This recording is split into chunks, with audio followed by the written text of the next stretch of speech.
Good morning students.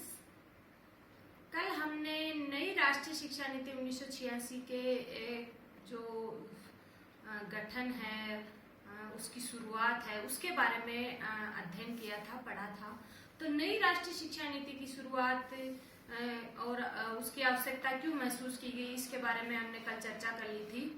आज हम नई राष्ट्रीय शिक्षा नीति की जो मुख्य विशेषताएं हैं उनके बारे में आज के वीडियो में चर्चा करेंगे। तो मुख्य विशेषताओं की हम अगर बात करें नई जो राष्ट्रीय शिक्षा नीति है उसमें, क्योंकि नई राष्ट्रीय शिक्षा नीति है वो अब तक लागू थी। जैसे 2019 में जो इसमें संशोधन हुआ है, नई राष्ट्रीय शिक्षा नीति 2019 आया है। इससे पहले तक ये जो 1986 वाली जो नेशनल पॉलिसी थी ये ही हमारे देश में लागू थी और इसी को फॉलो किया जा रहा था। अब 2019 में नहीं आई है, अब इसको लागू करते करते 2022 तक लगभग इसको पूर्णतया रूप से लागू कर दिया जाएगा। तो हम 1986 के बारे में पढ़ रहे थे। 1986 में ऐसे क्या क्या महत्वपूर्ण बदलाव करने के प्रयास किए गए या ऐसा क्या नहीं हो पाया जो अब इस 2019 में हो जाएगा। जैसे एक तो 1986 की जो नेशनल पॉलिसी थी उसमें यह था कि कंप्यूटर शिक्षा की इन्होंने बात की थी कि कंप्यूटर साक्षरता को बढ़ाया जाए, लेकिन उस समय इसके बारे में सुझाव तो दे दिया, लेकिन इस कंप्यूटर शिक्षा वाले सुझाव को पूर्ण रूप से लागू नहीं किया गया था। तो कहीं ना कहीं ये इसकी कमी रह गई, जो अब शायद 2019 में इसको पूर्णतया पूरा किया जा सकता है, क्योंकि आज का जो युग है सभी लोग डिजिटल क्षेत्र से जुड़े हुए हैं, कंप्यूटर का युग है। तो नया देश, नया इसका भविष्य हो, इस तरह से 2019 की शिक्षा नीति में किया गया है। तो हम 1986 की जो शिक्षा नीति है उसकी मुख्य विशेषताओं के बारे में बात करने जा रहे हैं। तो स्टूडेंट्स, आज हम 1986 की जो शिक्षा नीति है उसकी जो मुख्य विशेषताएं हैं उनकी बात करते हैं। इसकी मुख्य विशेषताओं में जिनमें बल दिया गया, इसमें था मुख्य विशेषताओं जो अपन बात करें 10+2+3 के शैक्षिक ढांचे पर बल दिया गया। 10+2+3 के शैक्षिक ढांचे पर बल दिया गया और कक्षा 1 से लेकर 8 तक निःशुल्क शिक्षा की बात भी इसमें की गई। +2 में व्यावसायिक शिक्षा दी जाए, +2 में व्यावसायिक शिक्षा दी जाए, जिसकी बात कोठारी आयोग ने भी कही थी, लेकिन इसको कहीं ना कहीं पूर्ण रूप से लागू नहीं किया गया होगा कि फिर से इसकी बात करनी पड़ी। तो +2 में व्यावसायिक शिक्षा दी जाए। बाल केंद्रित शिक्षा पर जोर दिया गया। तो 1986 की जो नई राष्ट्रीय शिक्षा नीति थी उसमें एक जो मुख्य बात आ रही है या जो महत्वपूर्ण बात है वो है बाल केंद्रित शिक्षा पर जोर दिया गया। सतत एवं व्यापक आकलन पद्धति लागू हो। जो आकलन पद्धति है, मूल्यांकन पद्धति है, जैसे विद्यार्थी की कक्षा के दौरान होती है, वो कक्षा के बाहर वो किस तरह का व्यवहार कर रहा है, क्या कर रहा है, वो सारी जो बातें हैं वो इसमें लागू करने की बात कही गई। सतत एवं व्यापक आकलन पद्धति लागू हो, इस बात पे भी जोर दिया गया। तो ये लागू करने की बात कही गई। समावेशी शिक्षा पद्धति लागू की जाए। समावेशी शिक्षा पद्धति यानी सभी के लिए, सभी की एक साथ शिक्षा हो, सभी के एक साथ एग्जाम्स हो, सभी एक साथ पढ़े लिखे, ये समावेशी शिक्षा पद्धति के अंतर्गत आता है। तो ये भी इसकी एक मुख्य विशेषताएं थी कि इसमें समावेशी शिक्षा पद्धति पर जोर दिया गया। और कल हमने बात की थी ऑपरेशन ब्लैक बोर्ड।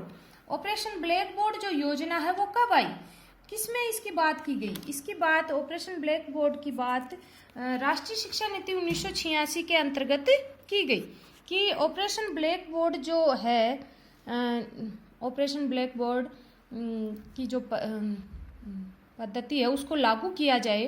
तो इसको लागू करने की बात राजीव गांधी ने की थी, जो उस समय देश के प्रधानमंत्री थे। तो उन्होंने ऑपरेशन ब्लैक बोर्ड से संबंधित जो बातें थी वो मैं आपको बता रही हूँ कि एक तो इसकी जो मुख्य बात वो ये है कि ऑपरेशन ब्लैक बोर्ड से तात्पर्य क्या है। ऑपरेशन ब्लैक बोर्ड से तात्पर्य क्या है, इसका क्वेश्चन भी पूछा जा चुका है। ऑपरेशन ब्लैक बोर्ड से तात्पर्य है प्राथमिक विद्यालय के लिए आधारभूत सुविधाएं उपलब्ध करवाना।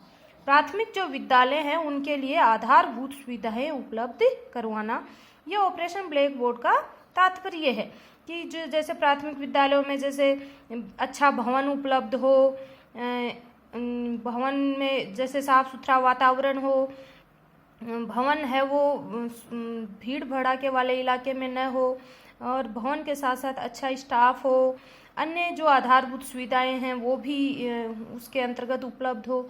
ये सारी बातें ऑपरेशन ब्लैक बोर्ड के अंतर्गत आती हैं।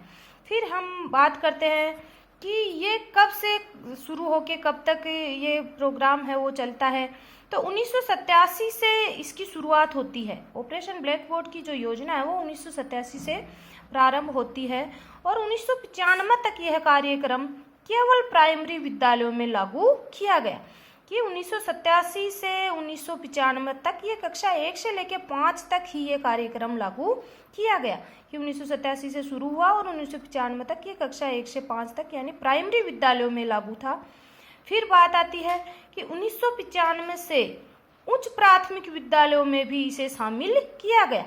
उच्च प्राथमिक विद्यालयों में हम बात करते हैं 6th 7th 8th, उनमें भी इनको 1995 से लेकर लागू किया गया। यानी 1995 तक ये उच्च प्राथमिक विद्यालयों में लागू नहीं था, तो 1995 से लेके 95 में इसको उच्च प्राथमिक विद्यालयों के लिए भी लागू कर दिया गया। अब बात आती है कि इन सारी बातों को किसमें कब जोड़ दिया गया।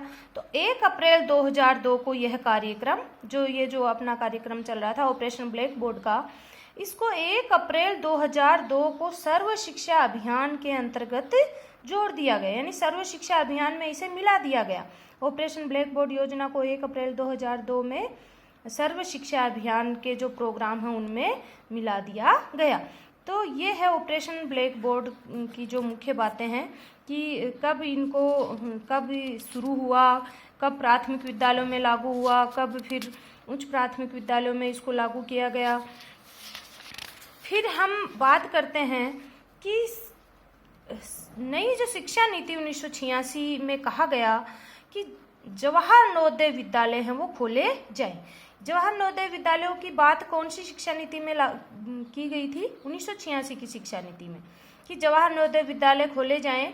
और ये बात किसने कही? माननीय देश के प्रधानमंत्री उस समय राजीव गांधी थे, तो उन्होंने ही कही कि जवाहर नवोदय विद्यालय हैं वो प्रत्येक जिले में खोले जाएं। और उनको खोलने की क्या शर्तें थी, कौन प्रवेश लेगा, उनकी हम बात कर रहे हैं। जैसे शिक्षा नीति 1986 में कहा गया कि जवाहर नवोदय विद्यालय खोले जाएं और कौन सी कक्षाओं के लिए खोले जाएं? कक्षा 6 से लेके 12 तक। 6 से लेके 12 तक जवाहर नवोदय विद्यालय में जो विद्यार्थी हैं वो अध्ययन करेंगे, ऐसा देश के प्रधानमंत्री ने कहा। फिर जवाहर नवोदय विद्यालयों को शिक्षा की गति का निर्धारक भी कहा गया था कि जवाहर नवोदय विद्यालय है वो शिक्षा की गति के निर्धारक है। इसके बारे में पहले भी क्वेश्चन पूछा जा चुका है इसके बारे में कि देश जो कौन सी जो पॉलिसी है या कौन से ऐसे विद्यालय हैं जो देश की गति के निर्धारक हैं। तो शिक्षा की गति के निर्धारक हैं या शिक्षा की गति के निर्धारक कौन से विद्यालय हैं? तो वो है जवाहर नवोदय विद्यालय। और इनको क्या कहा गया है? शिक्षा की गति का निर्धारक कहा गया है। इसके बाद बात आती है इसमें कितने % बच्चे हैं वो एडमिशन ले सकेंगे। इनमें 75% गाँवों के बच्चे और 25% शहर के बच्चे हैं वो एडमिशन है वो ले सकेंगे, ऐसा इन विद्यालयों का रूल था। प्रत्येक जिले में एक स्कूल हो, यानी प्रत्येक जिले में एक जवाहर नवोदय विद्यालय होने चाहिए। इसके बारे में हमने पहले की क्लास में भी चर्चा की थी जवाहर नवोदय विद्यालयों के बारे में कि कितने % बच्चे गाँव के होंगे, कितने शहरों के होंगे, जिले वाइज स्कूल खोले जाएंगे। तो प्रत्येक जिले में एक विद्यालय है वो खोला जाना चाहिए, एक नवोदय विद्यालय जो हम जिनका परिवर्तित नाम नवोदय विद्यालय है, कि प्रत्येक जिले में एक नवोदय विद्यालय की स्थापना हो। और सर्वाधिक नवोदय विद्यालय किसके शासनकाल में खोले गए या कौन प्रधानमंत्री था उस समय देश का? तो स्वर्गीय राजीव गांधी उस समय देश के प्रधानमंत्री थे और उन्हीं के कार्यकाल में सर्वाधिक नवोदय विद्यालयों की स्थापना है वो की गई। अब नवोदय विद्यालयों में प्रवेश के लिए परीक्षा किसके द्वारा ली जाती है? तो नवोदय विद्यालयों में जो प्रवेश परीक्षा है वो NCERT के द्वारा ली जाती है। NCERT के द्वारा नवोदय विद्यालयों की जो प्रवेश परीक्षा है वो ली जाती है, जो साल में एक बार आयोजित की जाती है। NCERT की full form national council education research and training. NCERT की फुल फॉर्म की हम बात करें तो वो है कि national council education research and training, जो कब बनी थी 1961 में, और 1961 से लगातार अपना कार्य है वो कर रही है। तो NCERT को ही मानक पुस्तकें मानी जाए, ऐसा जो राष्ट्रीय शिक्षा नीति 1968 है उसमें भी कहा गया था। तो इसमें भी यही बात है कि NCERT ही इसकी प्रवेश परीक्षा लेगा, और वो जिनका एडमिशन इसमें जो बच्चे इसमें पास होते हैं या जो अच्छे परसेंट लेके आते हैं, जैसे 75% जो गांव के बच्चे हैं जो मेधावी होते हैं, होशियार होते हैं पढ़ने में, वो उनका एडमिशन इसमें हो जाता है। और शहर से सिर्फ 25% बच्चे ही आएंगे जो मेधावी बालक होते हैं ना, उनमें से 25% चुने जाते हैं जो नवोदय विद्यालयों में अध्ययन करते हैं। तो ये थी नेशनल पॉलिसी 1986 की जो मुख्य विशेषताएं हैं वो।